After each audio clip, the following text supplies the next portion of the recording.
Acara HUT HIPMI ke 50, HUT emas yang sudah menandakan bahwasanya HIPMI sudah menuju ke tingkat kedewasaan. Nah, kita bisa tahu di sini banyak sekali daerah-daerah yang notabene se-Indonesia turut hadir, terutama NTT.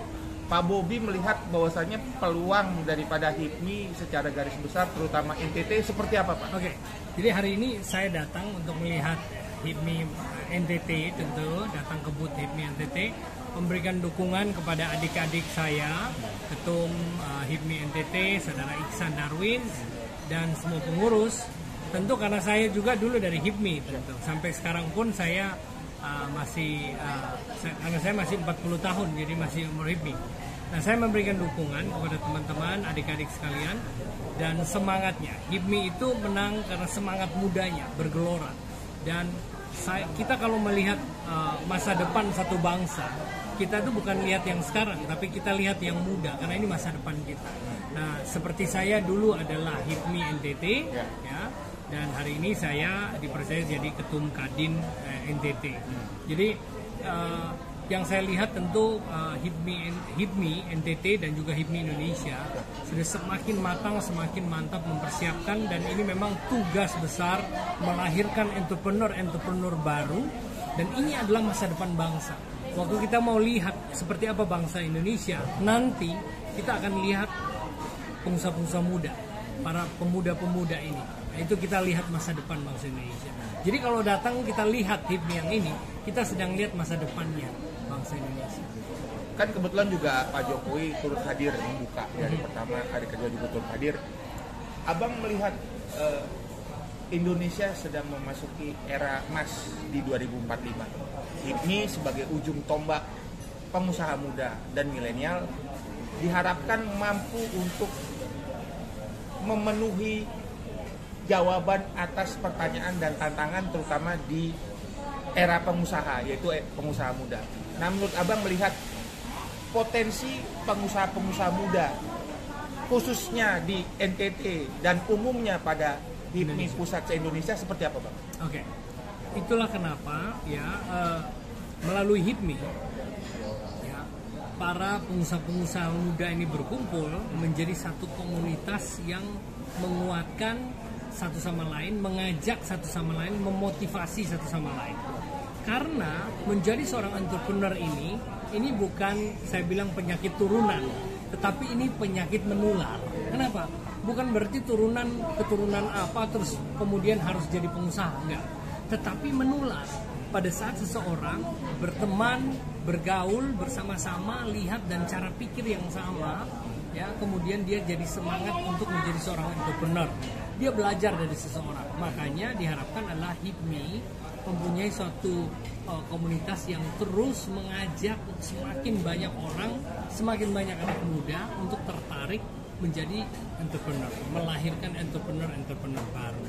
Nah, ini semangat yang harus ada pada HIPMI, ya, yang kemudian jadi semakin matang dan juga di Kadin. Terus juga tempat ada statement juga dari Pak Ketua Umum HIPMI, artificial intelligence itu dibutuhkan terutama bagi era peralihan. Sekarang bukan cuma 5G lagi, 5G lagi, tapi mengarah ke 6G. Terutama untuk dalam tanda kutip pemenuhan kebutuhan akan sistem yang terkomputerisasi atau computerized. Sehingga mulai dari sistem database sampai dengan website-website yang mendukung untuk mempermudah para pengusaha untuk menjalankan bisnis dan usahanya, terutama bagi pengusaha muda dan milenial di HIPMI. Abang melihat bagaimana artificial intelligence ini sangat mempengaruhi wirausaha di tahun ini sampai 2045, seperti apa, Bang? Kita melihat bahwa teknologi, digitalisasi ini menjadi jawaban, dan tadi disebutkan artificial intelligence itu masa depan yang kita harus mempersiapkan. Nah, itulah kenapa kita butuh generasi muda. Kenapa HIPMI menjadi jawaban yang harus dipersiapkan? Karena waktu kita sebut teknologi, angkatan di atas itu tentu agak lebih lambat untuk menangkapnya. Kita mengharapkan bahwa angkatan muda yang lebih tangkap kepada teknologi, ya, dan digitalisasi, sehingga mereka dipersiapkan dengan baik. Sebab siapa yang menangkap teknologi ke depan, dialah pemenangnya nanti.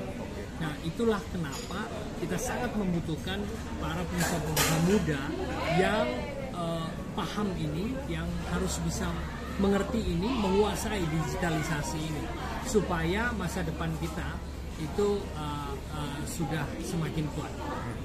Terkait ini, Abang dulu sempat masuk HIPMI NTT, sekarang jadi ketua Kadin NTT. Metamorfosa apa yang Abang alami?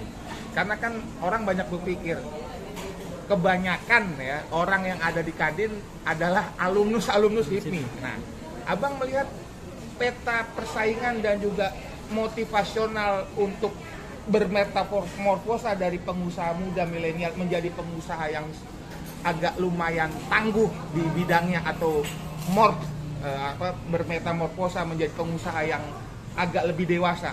Itu apa sih Bang yang menjadi perbedaannya? HIPMI itu wadah yang tidak akan terlupakan bagi setiap kita. Karena di HIPMI kita semua belajar, ya, dan di HIPMI ini semangatnya itu yang terus membakar. Ya. Semangat para generasi muda, para pengusaha muda, dan kita cepat berbaur, cepat berteman. Ya, kita lihat HIPMI itu paling nyaman kita berteman dengan siapa aja. Nah, dari situ kita belajar, ya, dan belajar dari pengalaman semua teman-teman dengan cara cepat, sehingga pada umur yang semakin mapan, ya, bisnis kita semakin mapan, ya. Waktu kita di Kadin tentu secara bisnisnya sudah lebih mapan, tapi bukan berarti di HIPMI nggak mapan. Di HIPMI itu banyak sekali anak-anak muda yang sudah sukses di masa mudanya.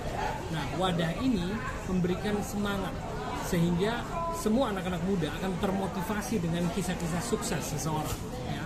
Dan inilah tugas HIPMI, di mana menjadi wadah yang membawa generasi muda dengan semangatnya termotivasi untuk masuk ke sebagai entrepreneur.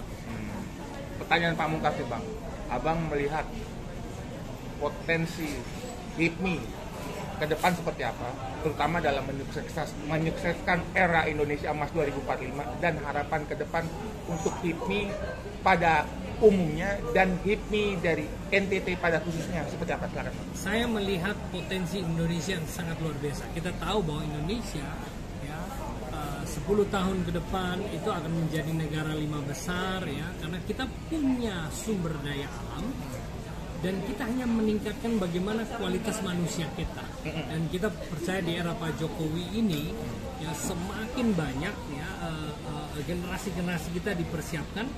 Itulah saya melihat sebenarnya potensi, karena secara alam kita punya, ya, kita kaya, ya. Sekarang bagaimana manusia yang memanagenya. Dengan lahirnya para pengusaha-pengusaha semakin banyak yang tangguh, ya, kemudian kita mengelola sumber daya alam kita. Selama ini kita banyak belajar dari luar yang sudah dahulu melakukan. Nah, dengan adanya digitalisasi, ya, maka semua terbuka. Kalau dulu kita terlambat seolah-olah karena negara luar lebih dahulu. Tetapi dengan digitalisasi, ya, kita itu bisa mendunia dengan cepat. Ya, bukan kita harus di Amerika baru bisa ini, tetapi dari Indonesia pun kita bisa jual ke seluruh dunia dengan cepat lewat digitalisasi secara online. Jadi ada akselerasi Bang, ya? Betul. Tentu kita punya potensi, opportunity kita besar, sumber daya alam kita besar, dan ingat, kita itu kaya dengan manpower. Kita punya anak muda yang begitu besar, kita punya generasi, ya, yang kita akan mengalami bonus demografi, dan itu menjadi senjata kekuatan kita. Kita sudah punya sumber daya alam, dan kita sekarang punya sumber daya manusia yang akan menjadi satu kekuatan besar. Jadi Indonesia akan sangat diperhitungkan oleh dunia dari sisi kekayaan manusianya dan alamnya. Oke. Siap, terima kasih banyak.